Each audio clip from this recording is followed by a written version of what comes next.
Scouting. It's a lot like pimping. It ain't easy, man. Summer Scouting Series continues with Drew Allar today, and there's a lot to unpack. Just 319 days until the NFL draft. Muench, you good? I'm great, man. All right, let's hit it.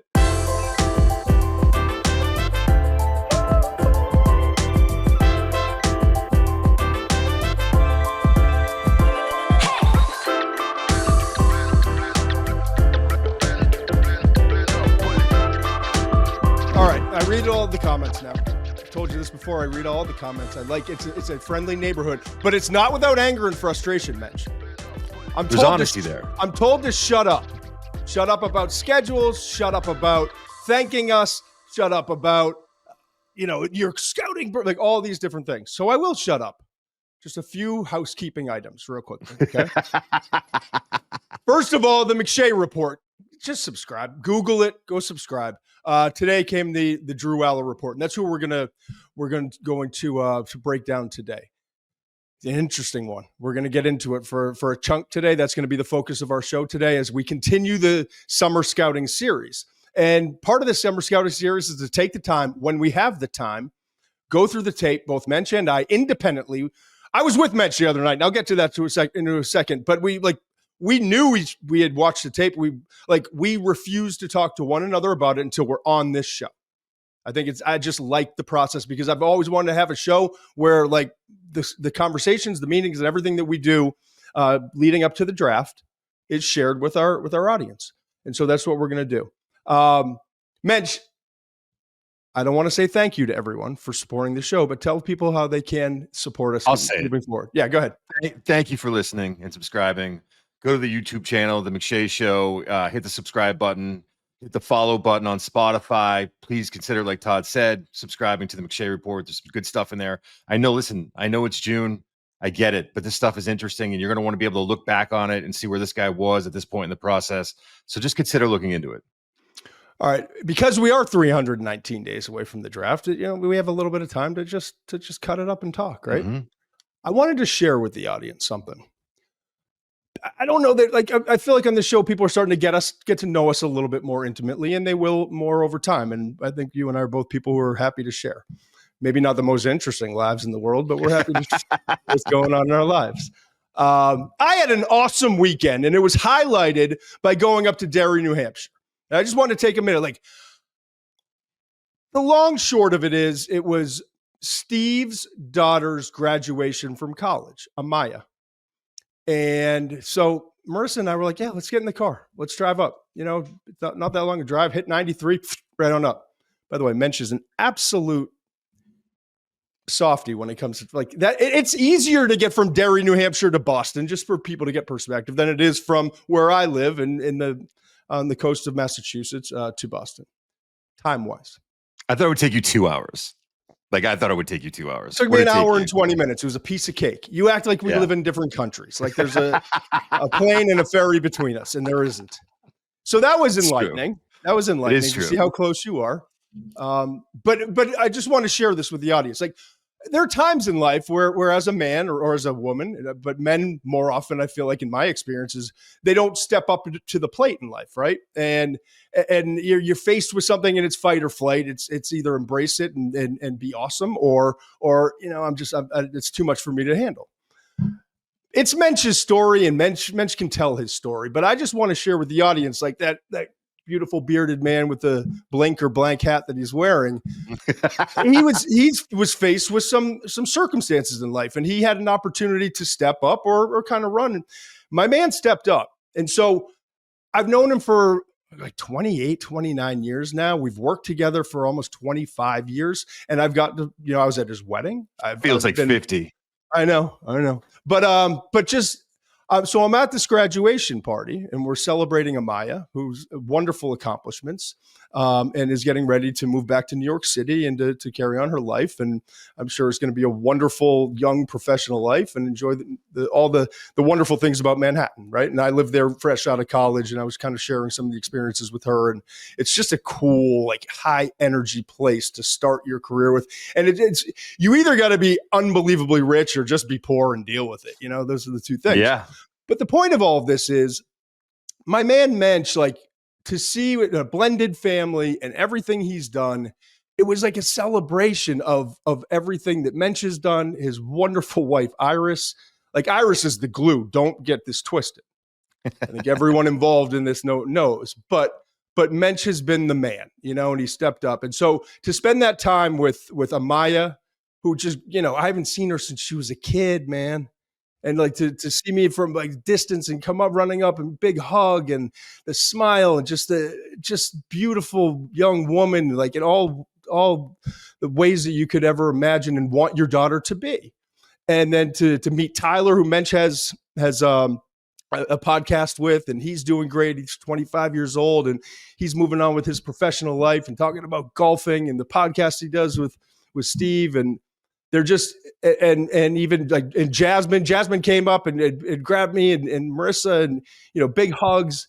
And we didn't get to see Stella, who's his 5-year-old.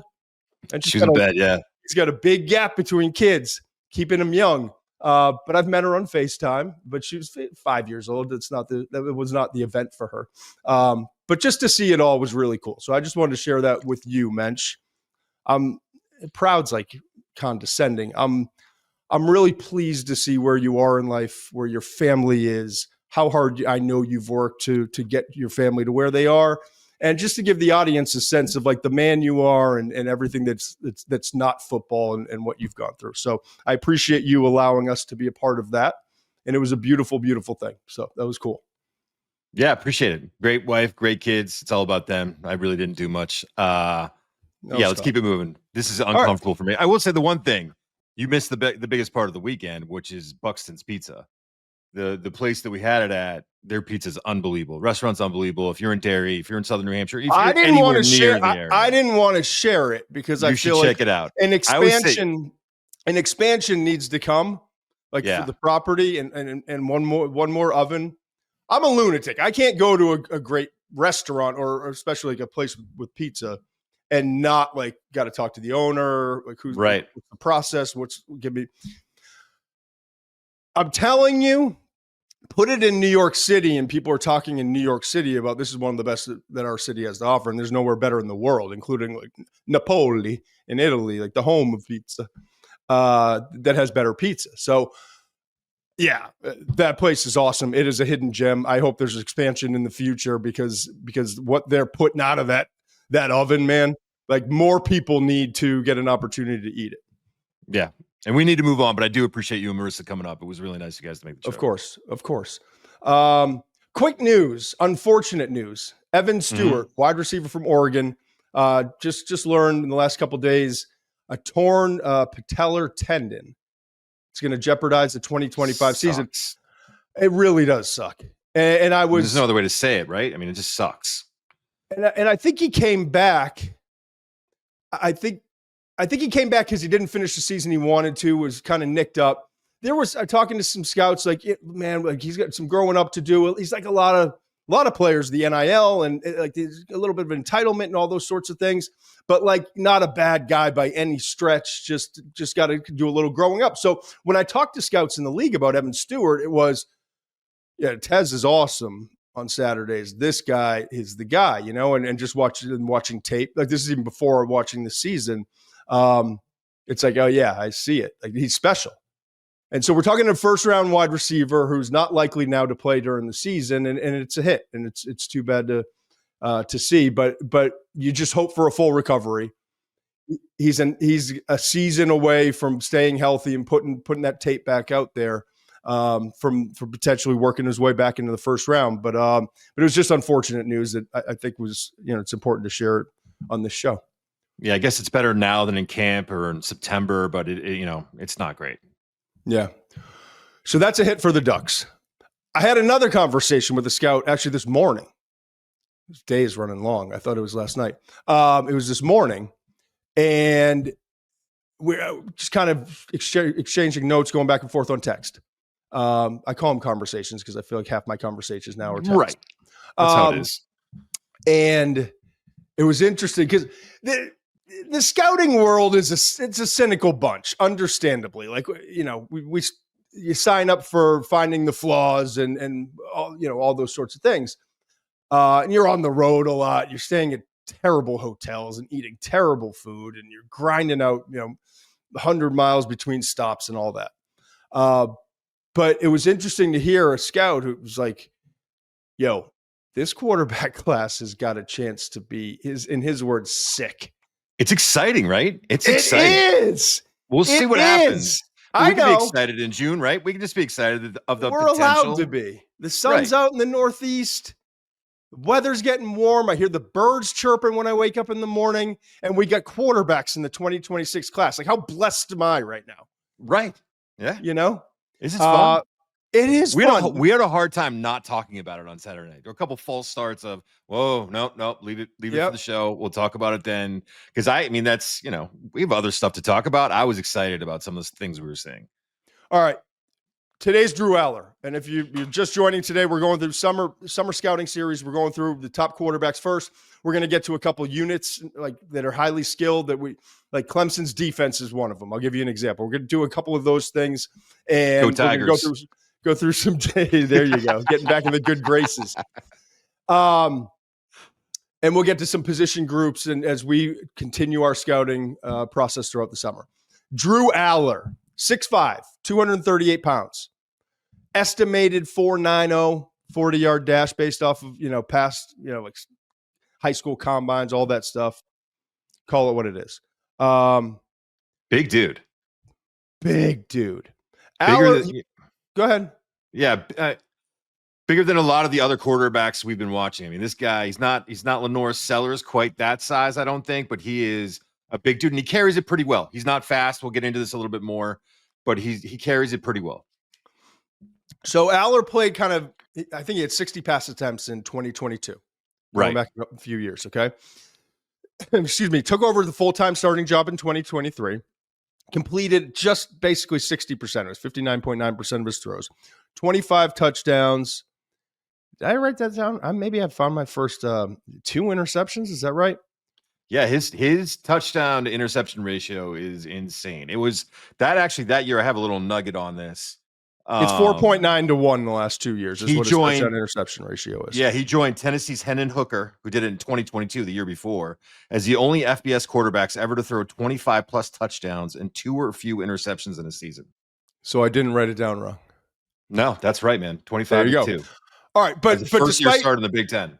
Yeah, and despite that, though, I think everyone agrees, from Penn State fans to his coaching staff to NFL scouts.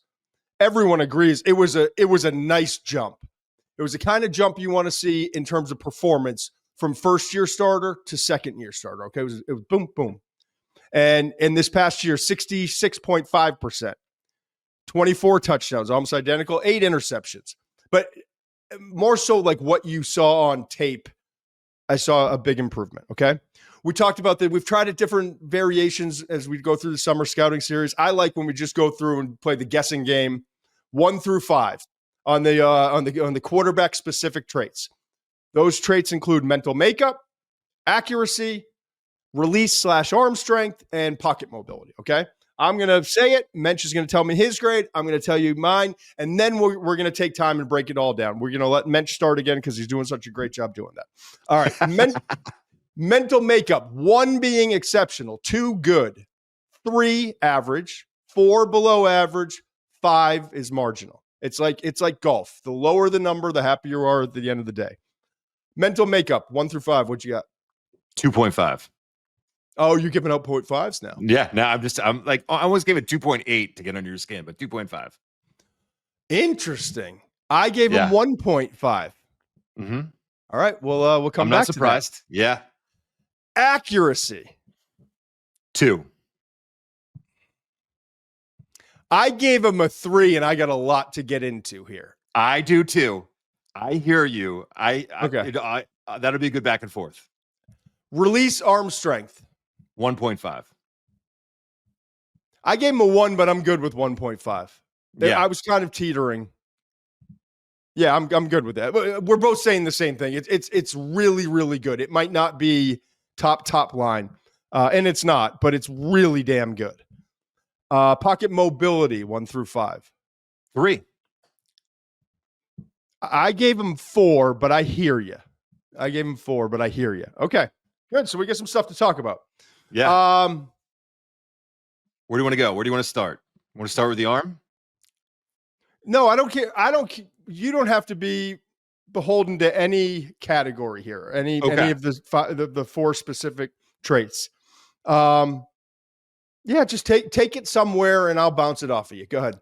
I see all of the tools necessary to develop into an elite pocket passer. I see the arm strength when he is on a roll and we're going to get into this, when he throws with a strong base, he throws on time and his feet are right. He can pick defenses apart. He can take them apart.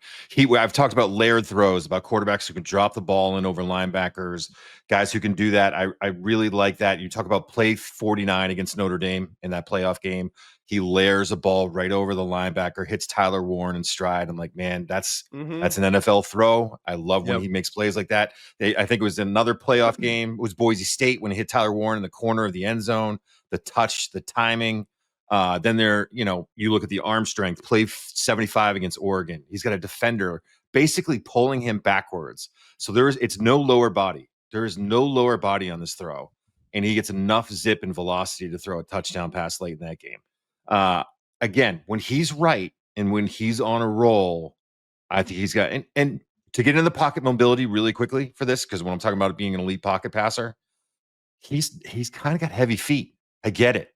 He's not a guy that's going to blow you away with the way he moves, but he has enough of a feel for it to move around and create space and extend plays. There was more than on one occasion I was like, that should have been a sack. I don't know how he's extending that play because he's not that kind of an athlete, but he finds ways. And the same thing with scrambling. Every once in a while, he just tucks it, gets 5 or 6, 7 yards, whatever he needs to get the first down. So it's not an elite trait, but it's good enough. Allar, to me, was one of the more complex. I started this whole show off by comparing scouting to pimping, right? It ain't easy. and guys like Allar make it challenging. And I'm not even saying that as a negative, but some guys, it's like, yeah, I know what he is. And I actually know what Allar is. My question with Allar is the parts that leave you lacking or leave you wanting or that are lacking in his game. The complex part is, for me at least, can he improve in those areas? Okay. That's the complexity for me. Now let me explain. So there's a whole bunch of positives with him. And there's a whole bunch of positives that translate to the NFL. He's big, he's smart, he's tough, he's tall, he sees the entire field. He's got an easy, smooth stroke. He's got a big arm that gets a lot of energy on the football, and you can see that late in throws, whether he's driving it down the field and he's trying to get it over the DB's head, and it comes down. Some guys, it kind of flutters down or kind of sails down. His is like, it's like a missile, like a military missile. You know? It's that energy. I wrote the same word, energy. Like all of his throws have great energy on them. Now, I think he actually sees the whole field and he goes through progressions pretty quickly for a college quarterback. I really do. I was impressed with the, right, 1, 2, 3, left, back to the middle. Like I saw that over and over. I agree. Again, okay. And here's one of the tricky parts, the mobility portion of it. Now, yeah, I gave him 4 pocket mobility, but I want to make it perfectly clear. And this, I don't know that I was this late, like 233 plays or whatever it was, this late in a watching tape through a clip reel where I was still trying to like pinpoint how like what's my bottom line here? How do I feel? I think I weirdly think he's kind of a decent athlete. Like he's balanced. He will make a guy miss, but by sliding, he's got good body control. He knows when to run. He's got good instincts on when to run and all those things. But you said it. His feet are heavy. Right. He's coordinated. But he's not athletic is kind of how I saw it. He plays under control. He almost knows his limitations, right? He's a big, sturdy, coordinated, like, yeah. Like, I don't know whether I put in athletic here or not, but big, sturdy, Right. coordinated, good, like moves well. Like, there's nothing gangly. There's nothing That's awkward. a compliment, by the way. That's a strength. Yeah. Totally. There's nothing Right. awkward in his movement. He's sturdy. He's well built. And when he takes off to run, he's smart. He knows when to take off and run. He knows the moments. He sees the defensive backs with their back turned. He knows the opportunity moments. And there are a lot of times on tape where I question myself because I'm like, well, shit, that's like the 9th time in 50 plays where he's tucked the ball and run and he's gotten a first down. That's productive. But it ain't pretty because it's slow and kind of slow-footed, but he's doing it. And that was the hard part, right? Like, you never saw Brady do it. And that's kind of where some of my flack, I gave him a comp of Joe Flacco, like a younger Joe Flacco. Interesting. I considered that. Not like right out of college Joe Flacco, because Joe Flacco was weirdly athletic then. Kind of like mid-career Joe Flacco. Where it's like, not as slow and not quite as like stuck to the pocket as Flacco now, but somewhere in the middle. I don't know. I just... The big, strong arm, big guy, kind of really coordinated, has some athleticism to him. But my goodness, there's not a sniff of twitch, suddenness, burst. Like, I can't even sniff one, okay? So that's that. And that's not even that complicated. But it was interesting because I kept looking at him making productive plays with his feet and being like, but he's not fast, he's not sudden, he's not twitchy, he's none of those things, right? Here's the other thing. And I struggle with it until I think I got it. And I don't remember ever writing this about a player before, and that's why I love doing this, okay? On platform, feet under him, base, as you were talking about, Muench, deadly accurate thrower of the football. But when forced off the spot, it's like it drops off the shelf. And so I will tell you that. Go ahead. There's one. I agree with you for one exception, and it was kind of strange to me. I saw him make a couple throws where he's climbing, where he's going, just attacking the line of scrimmage, and he can do that. I wrote here. I said particularly throwing right, and with some guys, right. And we'll get to Mendoza later in the week. Some guys, they're a lot better going right than left or left than right. He's equally, like, he struggles equally in terms of his accuracy, throwing the football, rolling right, rolling left, but climbing, not a problem.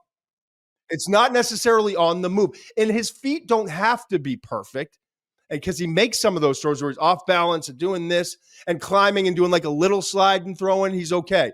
But when he does that roll right or left, it's like, it's weird how inaccurate he is sometimes, okay? So that's that part of it. Here's the other interesting part of his evaluation. This is the part I've never written down before. He is deadly accurate. If you go back and watch through this lens, he's deadly accurate when the receiver is facing him, sees his numbers, or sharp cutting horizontal or crosser, when it's like in front of him. Okay?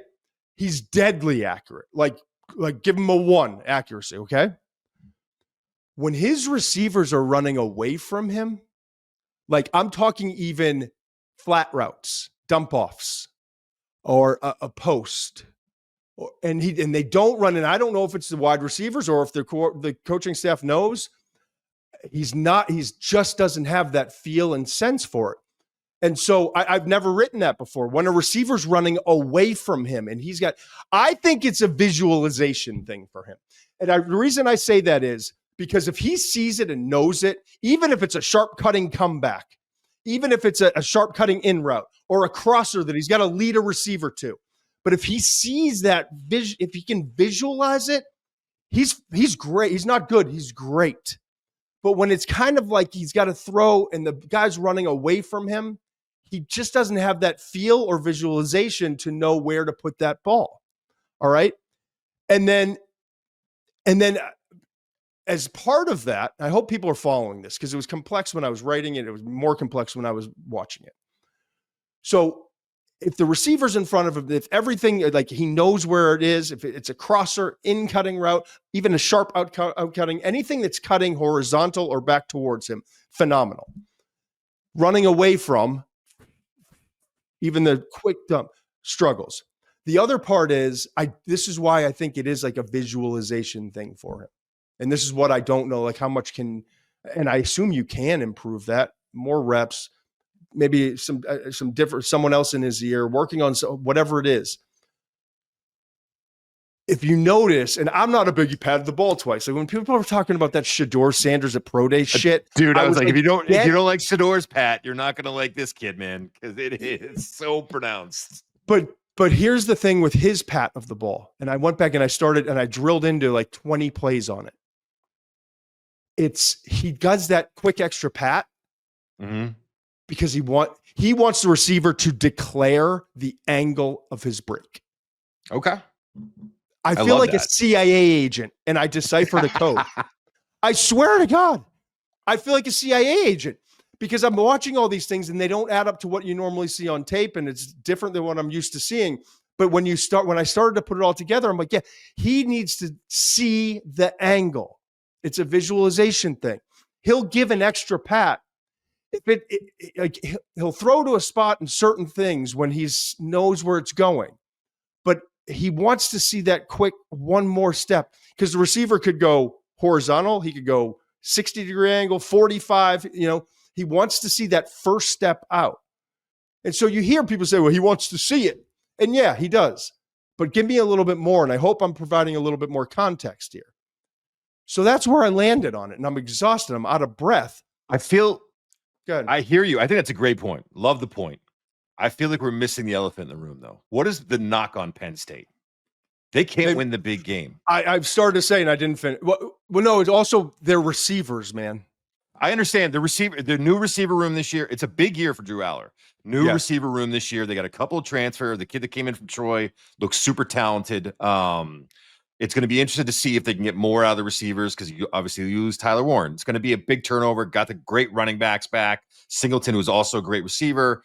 I think there's some stuff to be optimistic about it because last year, man, find some guys that can separate and some guys that can catch the football consistently on the outside. It was bad. It was a glaring weakness. And I get that. And it's something you need to take into account. But the knock on Penn State is they can't win the big game. And for Drew Allar, look, this is that run where they went Oregon, Big Ten, SMU, Boise State, and then Notre Dame in the playoffs, the last 3 games of the playoff games. He completed 53.2% of his passes with 6 touchdowns and 3 interceptions. I thought he was good at times. I thought we talked about this on the show at the time. I thought during the Oregon game, I was encouraged, even though we lost that game, because I thought he battled to the end. I thought he made some big time plays at the end. I do not feel the same way. I thought, Boise State and SMU were kind of inferior in potence for them. I thought he would have bigger games, and he didn't. And then on top of that, the Notre Dame game, especially the fourth quarter, I have some issues. He had Tyler Warren. They were, I think, down 7 at the time, or it was tied at the time, maybe. He had Tyler Warren on a wheel route, basically, and he underthrew it, and they got bailed out by a pass interference call because the ball was picked. And if he just puts that ball farther down the field, Tyler Warren walks in with a touchdown. And there was a couple times he did that. He has great touch, but there are times he puts too much air on the ball. There's times where he doesn't know when to drive it and when to hang it up in the air. And it's great when he gets it right.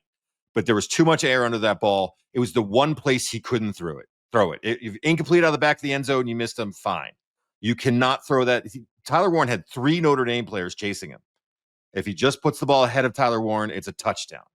And then I do think about that interception. 37 seconds left. I love Penn State being aggressive. I love that they want to go. They want to go and win that game and not wait until overtime. And he throws an interception that basically gives the game away to Notre Dame. Notre Dame kicks the field goal. That's it.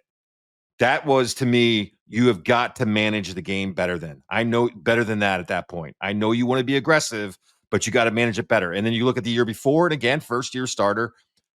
I mean, he looked lost against Michigan, Ohio State the year before.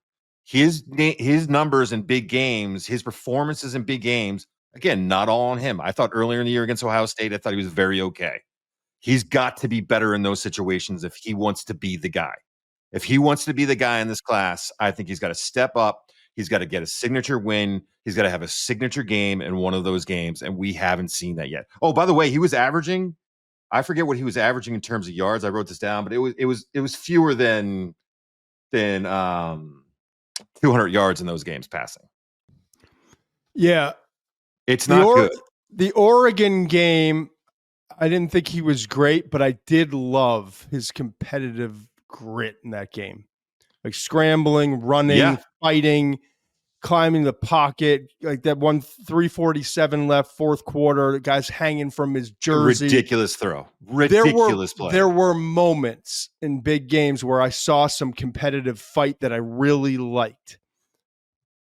But you ain't wrong, man. I like my positive notes when I'm looking back at Oregon. The SMU game was like a borderline. Was it the SMU game? Yeah, the SMU game. The pressure stuff in that game. I wrote down. I was like, note to 25 opponents. Study the SMU pressure stuff. They had him. He was off, and I know it was windy. It was bad conditions and all that stuff. But he missed on like a simple out to his left. He missed on a dump off to his back on a rolling left. Missed badly on an in-cutting intermediate throw that he almost always hits. The difference was that SMU had him uncomfortable in the pocket. Made a move. If you make a move, he's not as effective. But again, another big game. Boise State, he completed 52% of his passes against Boise State. No touchdowns, 3 touchdowns, 171 yards. But if you remember that game, they kept trying to go deep. They kept trying to attack vertically, and it was just he just wasn't quite, the timing and the touch weren't quite there. Yeah, like my notes in the Notre Dame game, misses wildly on dump off and flat, pressure bearing down. Got to get better on these layups. Next play, early jitters, ? Misses a wheel route to 44, obviously Warren. No pressure on this one. Makes that throw a lot on tape. Mm-hmm. So like when you're missing things that you're making throughout this course of the season, there's a lot of the same concepts that he was hitting over and over again. And you start to not make them in these big games. You gotta mark it down when you're evaluating. Overthrows running back 10 in the end zone. Required touch, just overthrew it in the back left corner. That was with 51 seconds left in the first quarter. First play of the second quarter, underthrows a running back in the flat again. Off target to the running back again. He was off target to that running back like 4 or 5 times. He was behind. It would have been an easy touchdown. They had to settle for a field goal. That was his worst footwork game. There was times where he was locking his hip by his plant foot. His front foot wasn't opening up to the receiver, and he was trying to throw across his body on easy throws, and he was missing them. It was all footwork. And whether that's just, being fired up for the game and never, really settling in, I don't know. I think it is something you can fix. That is something when you're looking at going forward. That's an easy fix. I mean, not an easy fix, but it's something you can fix. It's just the footwork. Last year was an awesome year for him in that he made huge strides. Mm-hmm. And with not a lot of help on the outside. And we can't. There's no you can't overstate that. You can't state that enough because then it becomes a trust issue. Then maybe it's why you're patenting extra time. I don't think that's the answer, but but he had these opportunities, right? And we talk about these quarterbacks now coming in the league with more starts. And there's a lot of buzz when we get into the college football playoff. Like, yeah, he said he's coming back, and yeah, his backup transferred and all those things. But maybe he'll be I'm reading things. He may be the, number 2 overall pick in this year's class, or he could be QB2 behind you. And maybe, but I kind of feel like it's a lazy evaluation at this point. Oh, you know who my comp was, by the way? I didn't go with Flacco. Who? Oh, with Will Levis. I see a guy who has all. I think talent. That's a really good floor ceiling as of where Levis is right now. Floor would be Levis, Flacco would be ceiling. I mean, Allar takes better care of the football than Levis did, which is a huge part of that evaluation. Do not get Levis was a better athlete, man. But both those guys, the arm, the potential, the talent, the natural ability, and for Levis, it hasn't come together yet. He had that bad last year, but we all thought going into Levis's last year at Kentucky that he was going to have a big year. He was going to be the guy because of the talent, the ability. Hopefully Allar has a better year than Levis did in his last year at Kentucky, and we'll see. But that's what I see. I see a guy that can be elite. Whether or not it comes together remains to be seen at this point. I like him, and I like him more than I thought I was going to. Agree.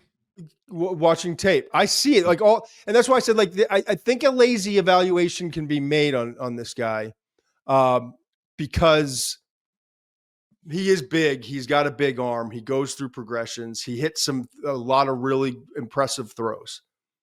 But there's elements that we talked about, certain kinds of throws, certain throws where you don't see it open, certain throws where he's got to visualize things better.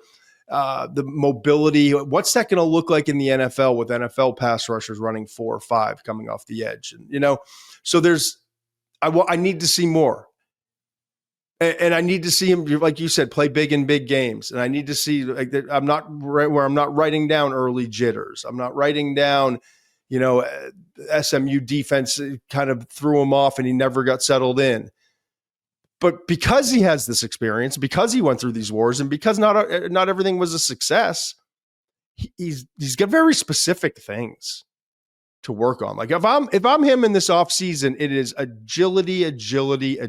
Not because I'm going to be a runner and we're doing RPO shit here, but because I need to be more effective throwing the ball. And then when I'm done with all my agility work, and I'm never going to be a great, twitchy runner, but I've got to have a little bit more juice when extending the pocket.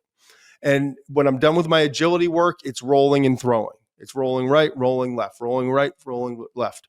And then when I'm done with that, there's like I with NIL money, the internet, like the resources that are out there in the world, I'm getting with Peyton down at the Manning camp and talking about visualization and what are like there's soaking up whatever he can get. Yeah. Right. I'm so too. He's here. But there's still a chunk if you're listening on Apple or Spotify. Like I'm saying, like he's like, I don't know, he's down to like the 10-yard line, but he's still got 10 hard yards to earn to get to where I'm like, oh yeah, we can talk about him as QB1 this year. Oh yeah, like I feel good about using a top 10 pick on him, and I think he's going to be a high draft pick. I really do, because he's got all those traits. But there's still stuff that he has to work on and he's got to improve on. And you could say that about everyone, but he's interesting and different because my goodness, he does like almost all the things you look for in an NFL prospect at that position really well. But there's just a few things that he's not there on yet. So this is going to be a fun year to watch for Penn State. I hope. And I'm not like, I'm worried about this stuff. I'm worried about my kids and summer stuff. Like I just don't do the NIL. The transfer portal. Like I keep an eye on all that stuff.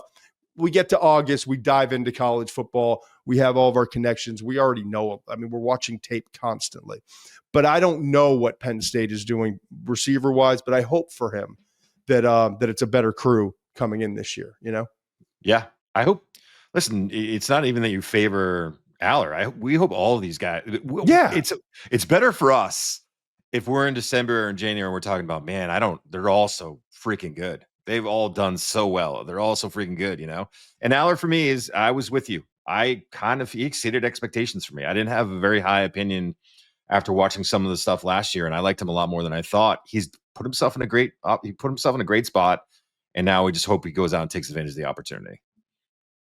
Yeah. I hope people listening and watching this don't think this is like, oh, they don't like Allar. Like I'm sitting here telling you, he is so damn close and he is so damn talented. And I do legitimately think he has a chance to be a top 10 pick. I'm not worried about that stuff though. I'm not worried about who my QB1, I'm talking about what's he going to be in the league. And we just both laid out here are the areas he needs to show improvement. And if he does in those areas and you see it's still ascending and the arc is still getting higher, like he's got a chance to be really good, really good. Like Joe Flacco won a Super Bowl, right? So that's that. All right. Awesome job. Hey. What? I can't wait. What is this? The Mendoza line. Thursday. You already got a thing for it. All right, great. The Mendoza line. I'm telling you, listen, we're not breaking news this time of year, but it's kind of breaking news on Thursday. Check back in the show, like, holy smokes. And I'm going to give credit to Muench on Thursday. I'm not going to do it right now because it's time to go. But Thursday's going to be it's going to be a special fun show. We'll see you then. Thanks. Must be 21 plus and present in select states. For Kansas, in affiliation with Kansas Star Casino, or 18 plus and present in DC. Gambling problem? Call 1-800-GAMBLER or visit rg-help.com. Call 1-888-789-7777 or visit ccpg.org/chat in Connecticut or visit mdgamblinghelp.org in Maryland. Hope is here. Visit gamblinghelplinema.org or call 1-800-327-5050 for 24/7 support in Massachusetts, or call 1-877-8-HOPE-NY or text HOPE-NY in New York.